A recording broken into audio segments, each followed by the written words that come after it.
Dans l'actualité du 13h15, meurtre d'une adolescente de 14 ans dans le quartier Sissin à Ouagadougou.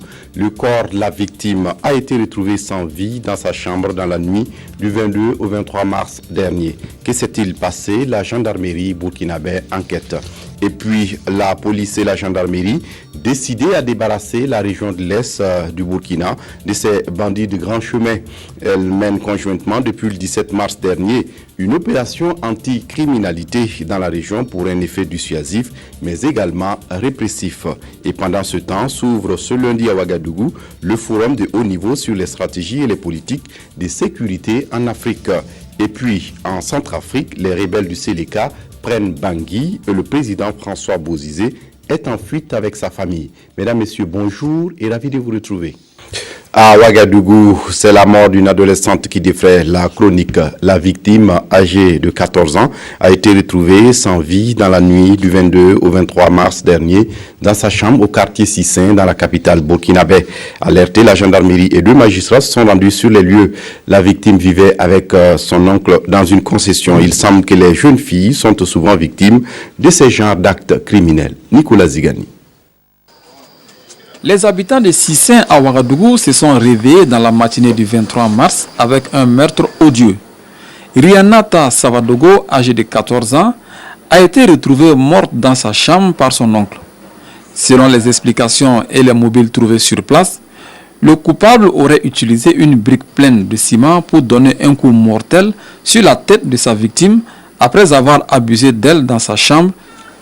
Les substituts du procureur, les éléments de la gendarmerie et un infirmier ont fait chacun en ce qui leur concerne les constatations d'usage avant de procéder à l'enlèvement du corps. La victime est arrivée du village il y a à peine 1 mois et était chargée de faire le ménage dans la cour où elle vivait avec un couple. Le chef de famille et son épouse ont été conduits à la brigade de gendarmerie pour la suite de l'enquête. À entendre les habitants du quartier, le phénomène est récurrent et les victimes sont le plus souvent des jeunes filles. Les forces de l'ordre sont alors interpellées pour mettre fin à ces actes criminels. On vous l'annonçait en début de semaine, la police et la gendarmerie quadrillent actuellement la région de l'Est à la traque des bandits de grand chemin. Des criminels qui écument la région et perturbent la quiétude des populations. L'opération a permis de mettre aux arrêts plus d'une centaine de présumés bandits. Comment les populations de l'Est vivent le phénomène et comment accueillent-elles l'opération? Élément de réponse avec Nyarkiteda. La région de l'Est et son grand banditisme. 29 attaques à main armée pour la seule région. À la date du 25 février, la localité détient le record selon les statistiques des forces de sécurité. Pour elle, plusieurs raisons expliquent cet état de fait. La première cause qu'on pourrait donner donc à cette recrudescence-là, c'est l'étendue même de la région. Vous savez qu'en plus de cette étendue, il y a que la région fait frontière avec au moins 3 pays, que sont le Bénin, le Togo et le Niger. Et nous savons aussi que dans ces pays, le grand banditisme est assez développé et donc cela permet aux délinquants de traverser facilement la frontière pour se rendre chez nous et vice-versa. En plus de ça, c'est une région, comme vous le savez, qui regorge de marchés à bétail. Le développement des sites aurifères et les multiples forêts favorise également la montée en puissance du grand banditisme. Un phénomène qui angoisse sérieusement les populations qui vivent dans un sentiment de psychose totale. Réellement, c'est un peu sérieux. Parce que nous, on grouille d'abord. On veut que les gens nous grouillent pour nous aider. Sinon, c'est partout. Hein. Ça ne va pas. C'est très criard ici. Ah, c'est très criard. Et comment ça attaque chaque fois seulement. Même pas, je peux même dire, même pas 15 jours, ça attaque sur la route de Bogandi. Ah, c'est vraiment dangereux. Ça se passe même pas un mois, même 2 semaines sans qu'on entend parler de ça. Sinon, franchement, les coupeurs de route, vraiment, ils nous dérangent trop ici. Surtout à Fadaï. Vraiment, en partant vers la route, vers Tonbougou, en allant vers Makiakwale comme ça, chaque jour, il y a trop de coupeurs de route. Vraiment, ils nous dérangent. Donc c'est très très compliqué. Voilà. Généralement, les problèmes en cours de route, on nous dépouille de tout. Et vous revenez comme ça. Voilà. On a l'impression que beaucoup de choses restent à faire pour l'insécurité dans la région de l'Est. Beaucoup de choses. Il faut alors agir vite et bien.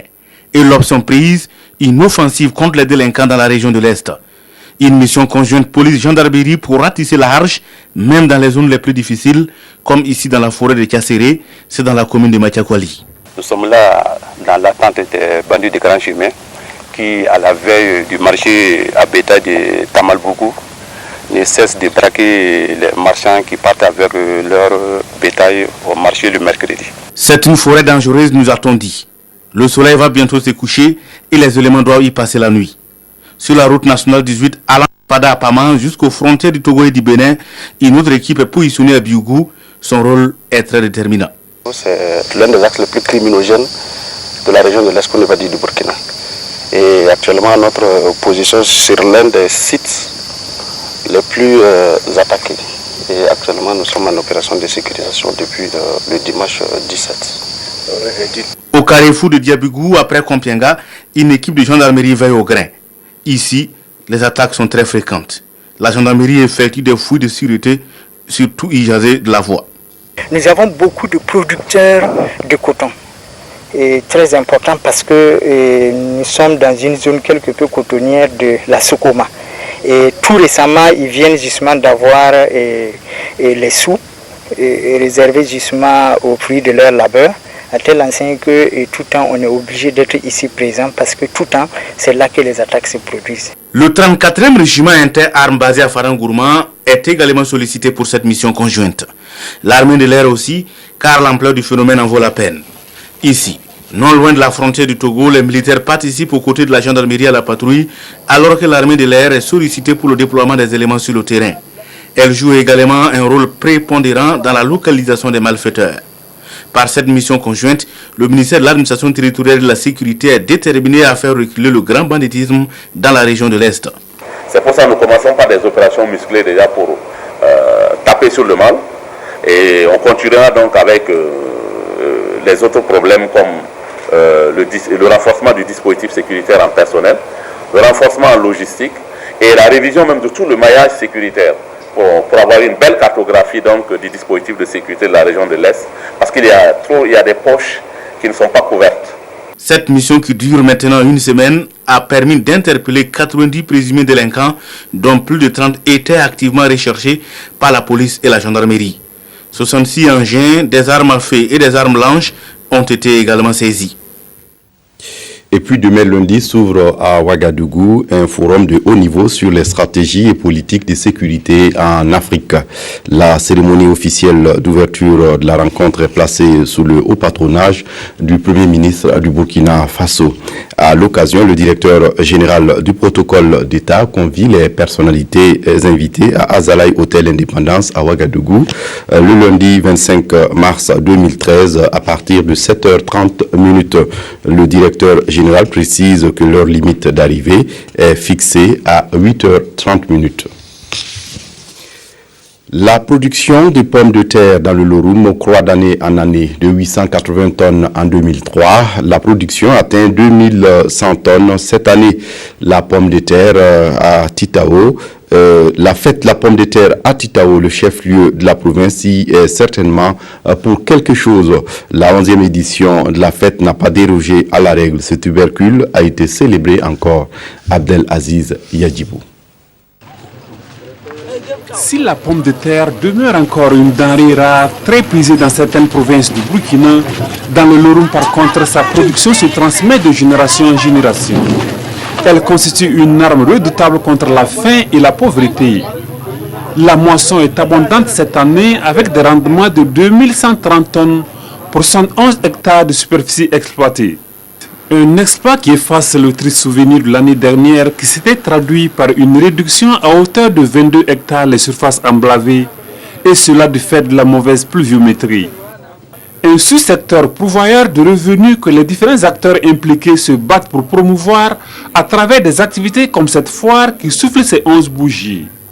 Elle a drainé environ 80 exposants venus présenter plusieurs variétés de pommes de terre. Je suis venu avec la pomme de terre, variété Sahel et puis Daïkoula.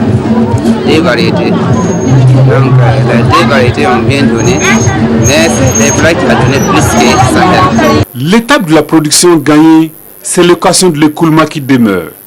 Une problématique au cœur des réflexions de la présente édition dont l'enjeu est de capitaliser les acquis et les insuffisances. Pensons d'abord que la première des choses, il faudrait que les paysans eux-mêmes s'organisent en coopérative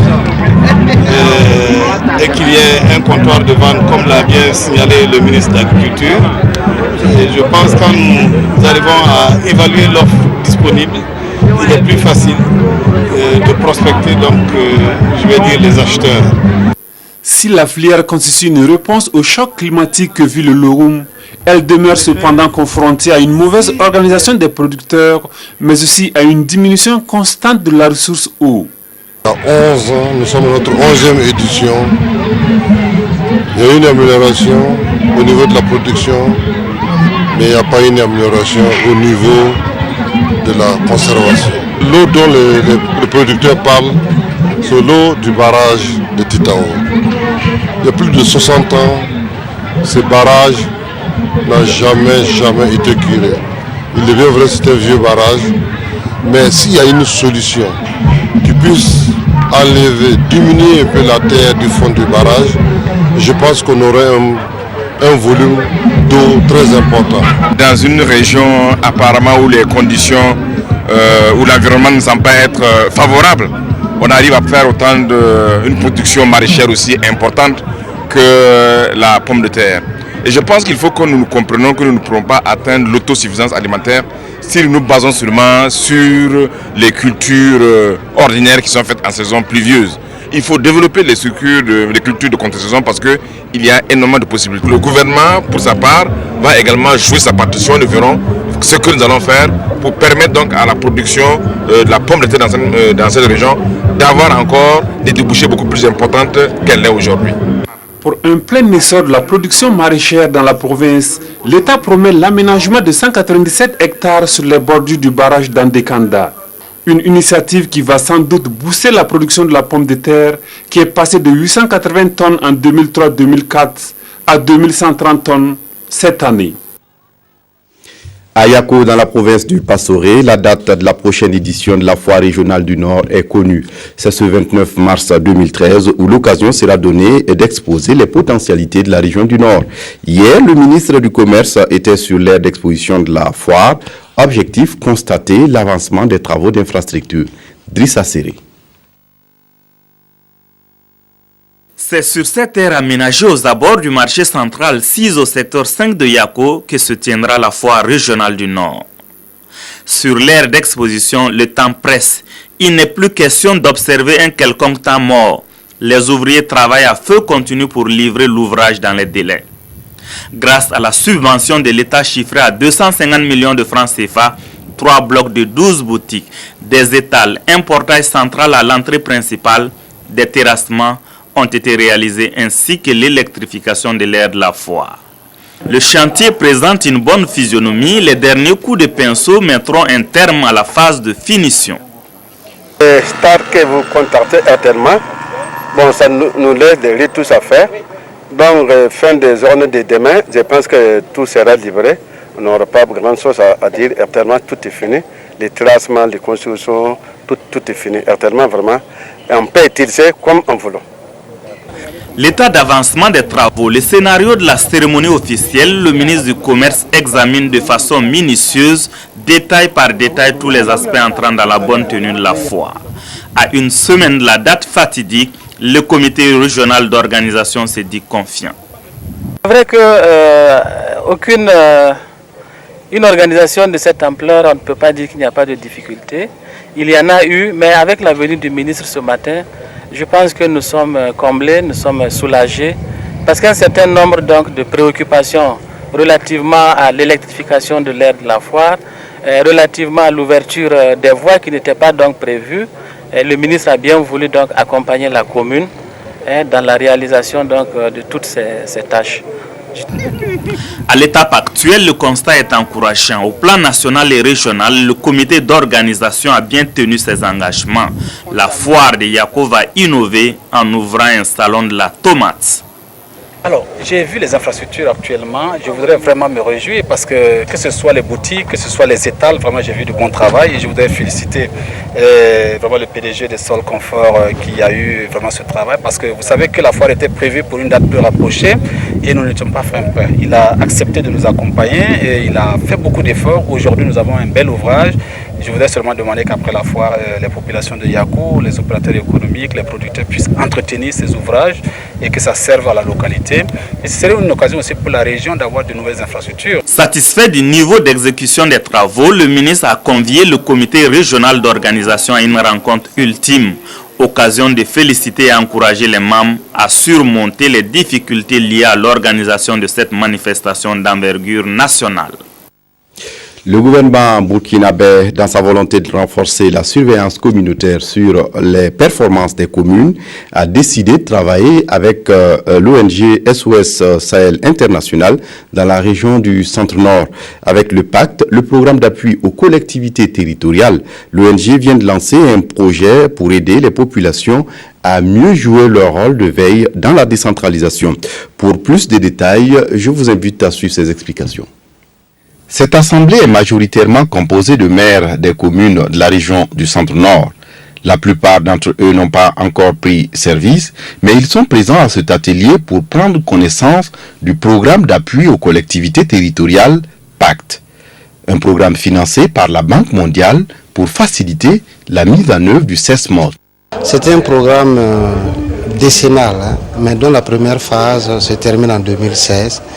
Essentiellement conçu pour renforcer les capacités de l'administration centrale en matière de décentralisation, mais aussi pour renforcer les capacités de l'administration décentralisée, c'est-à-dire les communes en matière de décentralisation, en leur permettant d'avoir un appui institutionnel assez très fort et aussi d'avoir aussi un appui en matière de gestion transparente des actions au niveau de la commune.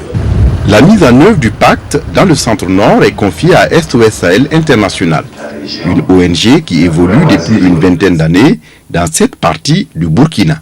SOS Sahel aussi connaît très bien cette région-là et les réalités de cette région-là. Et je pense que dans la mise en œuvre, ils vont adapter ce projet à nos vraies réalités et pouvoir accompagner les maires et les populations pour que ça soit vraiment un succès.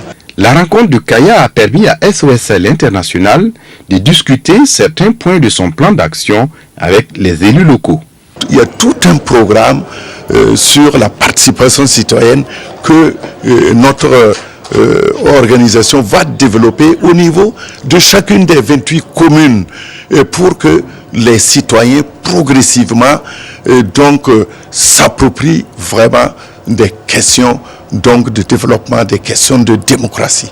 28 communes rurales et semi-urbaines de la région du Centre-Nord sont concernées par le pacte, un programme qui devrait durer 5 ans dans sa première phase et s'appuie sur une stratégie participative de tous les acteurs de la région du Centre-Nord. Sensibiliser les jeunes à respecter le code de la route, les organisateurs de la semaine de la mobilité à Bobo-Dioulasso ont organisé des activités ce 20 mars dans la ville de Sia. Amadou Lougué et Moumouni Baro ont suivi certaines activités pour nous. On suit leur compte rendu. Dénommée Journée de la mobilité urbaine de Sia, cette vaste campagne de sensibilisation première édition est parrainée par le maire Saleh Sanou de Bobo-Dioulasso. L'objectif de cette journée est d'impacter la jeunesse fortement touchée par les accidents en ville.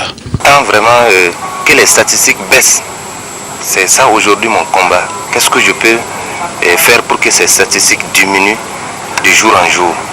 Et on ne peut pas le faire sans l'implication de tous les acteurs de la route. Le Forum national sur la sécurité routière tenu en 2012 révèle que les accidents de la circulation routière constituent aujourd'hui la deuxième cause de mortalité après le paludisme. À titre d'exemple, pour la seule ville de Bobo-Dioulasso, 45 personnes ont été tuées dans les accidents en 2010, 60 personnes en 2011 et 71 en 2012. Ces chiffres sont inquiétants et interpellent les autorités communales de SIA sur la nécessité de prendre des mesures fortes pour freiner la recrudescence des accidents dans la ville. Par exemple, les panneaux de signalisation, les feux tricolores, on appelle couramment les feux tricolores, c'est des feux qui coûtent très très cher. Et si nous les mettons, c'est pour quand même que ça soit respecté. Et si malgré tout ça, les gens ne les respectent pas, ils font du n'importe quoi, c'est vraiment pas intéressant. Mais comme je l'ai dit avant de passer en tout cas, la phase supérieure, nous allons d'abord observer ce chemin de sensibilisation et le reste, nous serons obligés donc de sévir. Cette semaine, la mobilité sur la sécurité routière va durer 3 jours. Elle entend éduquer la jeunesse tranche de la population la plus vulnérable à lutter contre les excès de vitesse, la surcharge, les acrobaties de tout genre qui constituent les premières causes des accidents sur nos voies. Parce que la logistique est importante dans une armée, 17 officiers africains viennent d'achever un stage à Ouagadougou sur le sujet. 6 semaines ont été suffisantes pour une remise à niveau de ces officiers. C'est ce que nous dit Claudine Bikaba. Successivement au nombre de 17 dont 2 femmes, ils sont entrés en possession de leur diplôme de fin de stage de qualification logistique du premier degré devant la hiérarchie militaire.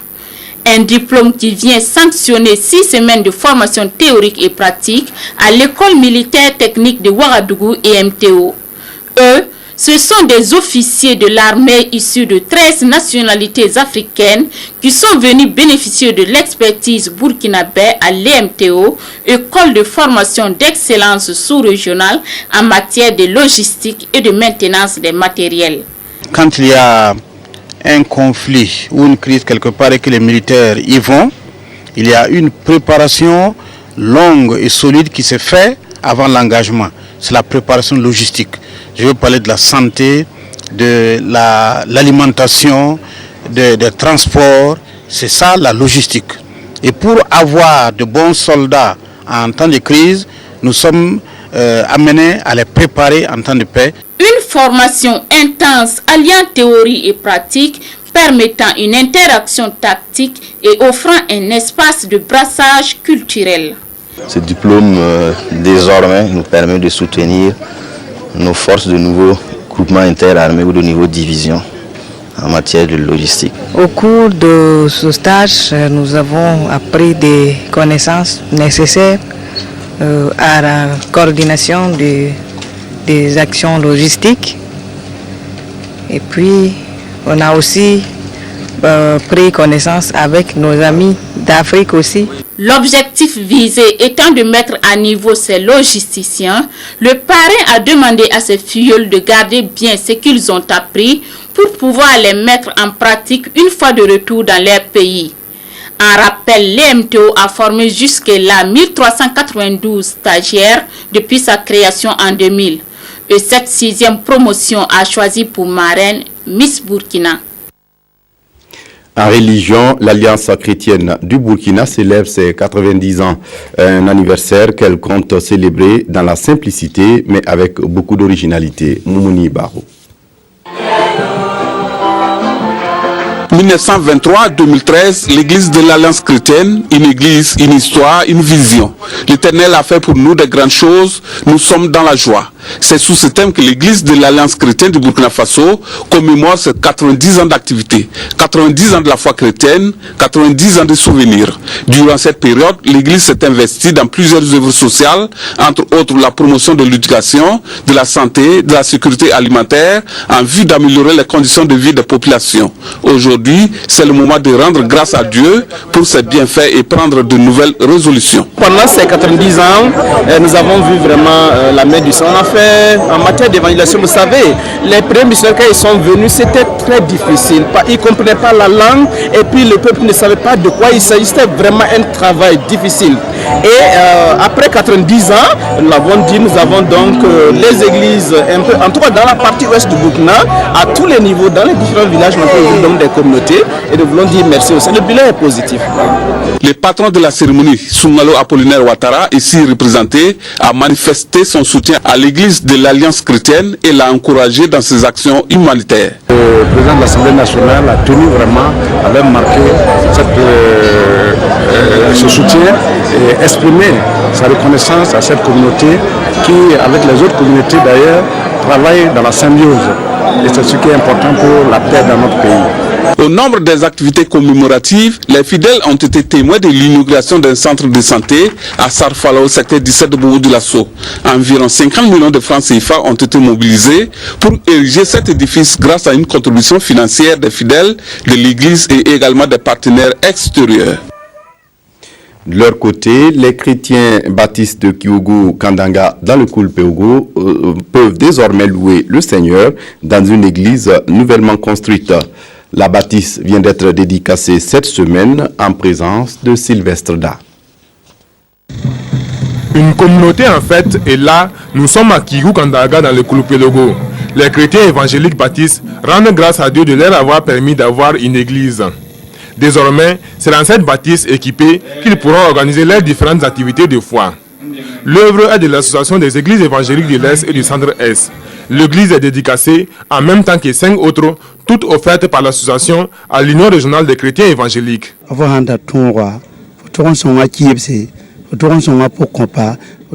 on a les moyens, on doit aider les pauvres, les orphelins, les veuves, mais aussi les pasteurs, afin que le nom de Dieu soit glorifié.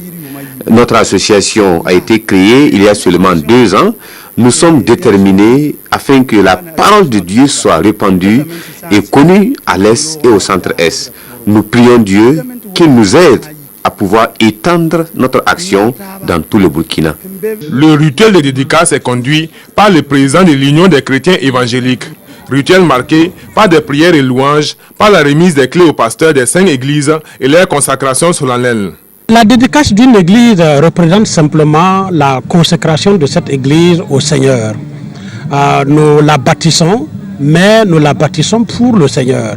Donc il faut la lui remettre, il faut la lui confier pour que son œuvre puisse se dérouler dans cette église et pour qu'il y soit adoré. L'église, c'est vraiment tous les membres, c'est la contribution de tous les membres et chacun doit s'investir parce que nous ne le faisons pas pour nous-mêmes, mais pour le Seigneur Jésus, qui est notre Seigneur, qui est notre Maître et qui nous a donné l'exemple du don de soi. Dans son message de dédicace, le pasteur Yé s'est apaisanti sur le fait que le don de soi commence avant tout au niveau des pasteurs. Ceux-ci doivent, dit-il, non seulement répandre l'évangile, mais aussi veiller à la préservation de la paix et de la cohésion sociale. L'église de Kyogo Kandaga vient porter à 11 le nombre total de lieux de culte construits par l'association des chrétiens évangéliques dans la région de l'Est et du Centre-Est. Un bel exemple d'autoprise en charge salué par les différentes personnalités à la cérémonie. Ces 2 régions comptent une 50aine d'églises évangéliques. Culture à présent, il faut sauver le ciné Gimbi et de Bobo-Dioulasso. C'est le SOS que lancent depuis un moment des cinéastes africains et du monde. Ils refusent de laisser mourir le ciné Gimbi, une des vieilles salles de cinéma de la ville de Bobo-Dioulasso. Évariste Kombari est allé sur place constater les actions dans le sens de la réhabilitation de cette salle. Voici ce qu'il nous propose. Voici ce qui reste du ciné Gimbi de Bobo-Dioulasso, une salle qui a ouvert ses portes en 1956 sous le nom de Ciné Rio avant de devenir Ciné Gimbi en 1970. Bien de jeunes Bobolais ont découvert le cinéma ici, dans cette salle. J'ai suivi à Gimbi beaucoup de films et avant de rentrer c'était un combat. Pour regarder les films de 18h30, il fallait être ici à 16h. Si c'est un très bon film, il faut être ici à 16h pour occuper déjà la place.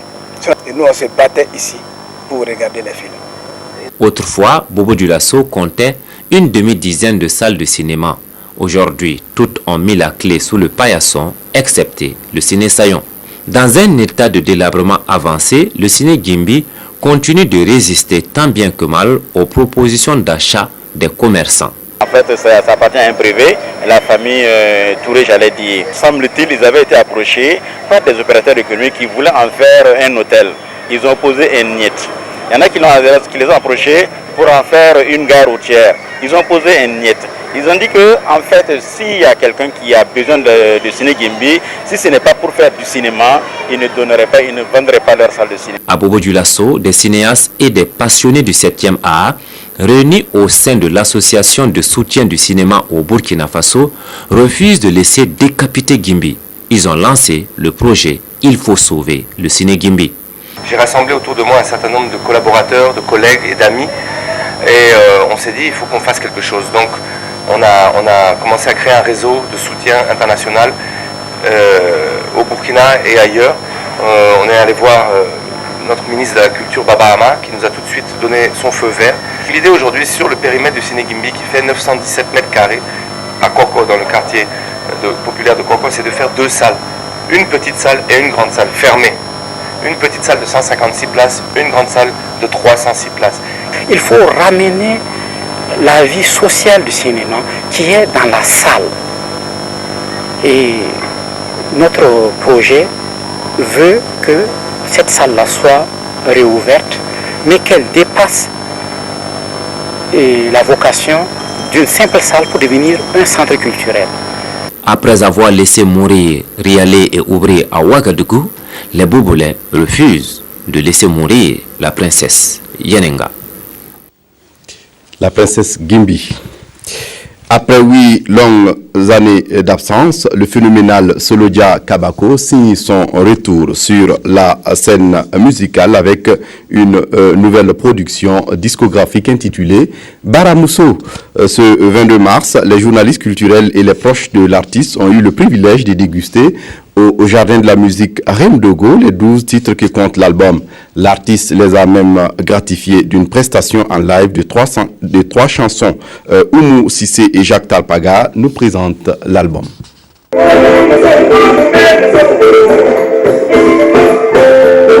Après 8 ans d'absence, Solodia Kabako revient sur la scène musicale avec l'album Baramousso, la femme préférée. Avec des titres comme Mousso Tamachoko, Samedi Soir, Diagna, Baramousso, titre éponyme de l'album, Solodia Kabako chante l'amour et la tolérance pour une vie harmonieuse. Il met l'accent sur l'importance de la femme dans la société africaine. La femme parce que j'adore la femme. C'est pas moi seul, tout le monde adore la femme. Ouais. Donc c'est pour ça que j'ai chanté la femme Baramousso, la femme préférée. C'est pour Pugurunde, voilà. Ça parle de la vie quotidienne, ça parle beaucoup sur la femme et sur tout quoi, tout, ça parle tout. Il y a beaucoup de sauce dedans. Baramousso, album de 12 titres enregistré entièrement live, est produit par Cédoni Productions dans le cadre d'un projet de relance des activités de la structure. C'est un projet, disons, qui consistait à produire donc 20 artistes. Et les 20 artistes ont été choisis à partir de 250 candidats. L'objectif visé, c'est de reprendre la production.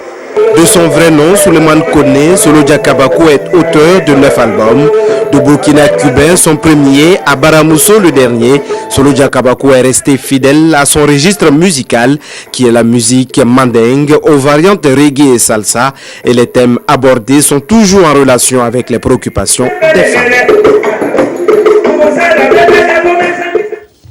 Du sport pour fermer cette édition, brillante sortie hier des étalons lors de la 3e journée des éliminatoires de la Coupe du Monde 2014. Ils ne sont pas allés du dos de la cuillère face au MENA du Niger. Hier, Charles Kabouré et ses coéquipiers ont largement dominé leurs adversaires par la marque éloquente de 4-0. Le vice-champion d'Afrique a encore prouvé qu'il a du talent à revendre. Nos confrères du service des sports reviendront sur cette prestation fort appréciée de l'équipe nationale dans nos prochaines éditions. Voilà, c'est tout pour cette édition. Merci de l'avoir suivi. Très bonne suite de programmes sur la RTB. Au revoir.